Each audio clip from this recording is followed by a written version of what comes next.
তারপর দমাদম ধপাধপ মুহূর্তের মধ্যে চেয়ে দেখি বুধো কান্না শুরু করলো। ওরে ভাই উঠোরে, তুই এখন কোথায় গেলি?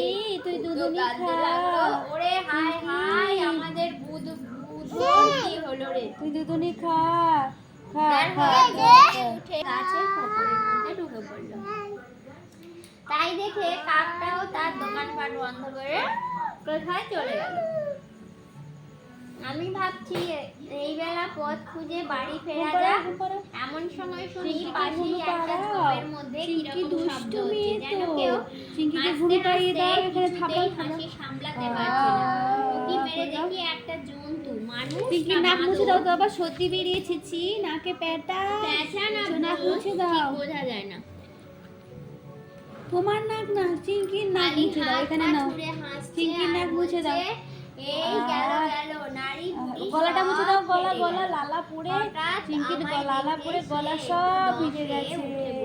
হ্যাঁ, তোমার গলা মোছো, আর মুখ মোছো, হ্যাঁ, চিংকির মুখ মুছে দাও, চিংকি সোনার মুখ মুছে দাও।